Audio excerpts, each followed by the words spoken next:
आम्हाला जी पोलिसांनी चिठ्ठी दाखवली त्यामध्ये असा उल्लेख आहे की जे 2 व्यक्ती आहेत त्यांनी माझ्या वडिलांना मानसिक त्रास दिला आणि आत्महत्या करण्यास प्रवृत्त केलं, असा त्या चिठ्ठीमध्ये मजकूर आहे. कोणाकोणाचे नाव आहे त्या चिठ्ठीमध्ये? त्या चिठ्ठीमध्ये 2 व्यक्तींचे नाव आहेत. शेख रफीक आणि जो एक क्लर्क आहे त्याचं नाव तारडे नावाचा क्लर्क आहे. त्या 2 व्यक्तींचे नाव आहेत. ते शेख रफीक कोण आहेत? त्या जे शेख रफीक आहेत ते न्यायालयातील जज आहे आणि त्यांच्या हाताखालचा क्लर्क आहे तो. तुमची काय मागणी आहे इथून पुढे? आता तो गुन्हा नोंद झालाय, पुढची तुमची काय मागणी असणार? कुटुंबाची काय मागणी तुमची?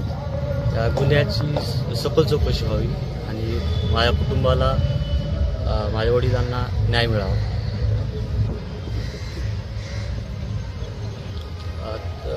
मागणी जर आम्हाला काही नंतर समाधानास्पद जर नाही वाटलं तर आम्ही नंतर.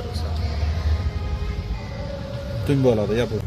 माझ्या मुलानं जीव ठेवल्याबद्दल माहिती दिली.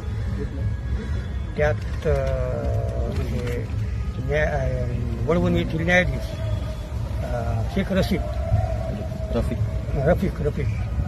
आणि त्याच्या जवळचा कारकून तारडे हे मला मानसिक संकट आहेत व आपलं राजीनामा देण्याबद्दल धमक्या देत आहेत. तरी मला आता आत्महत्या केल्याशिवाय पर्याय नाही. त्याने मला आत्महत्या करण्यास प्रवृत्त केली. चिठ्ठीमध्ये उल्लेख आला. हो. तर आता तुमची काय मागणी कुटुंबाची? आम्हाला न्यायालयाने त्या कुटुंबाच्या समाधानासारखा न्याय द्यावा. तुम्हाला म्हणजे आत्महत्याच वाटते का काय घातपात वाटतो, असं काय संशय वाटतो का तुम्हाला? आत्महत्याच वाटते आम्हाला. अगोदर संशय वाटू लागला, पण आम्ही चिठ्ठी पाहिल्यानंतर आम्हाला आमच्या मुलाचं लक्ष दिसलं. ओके.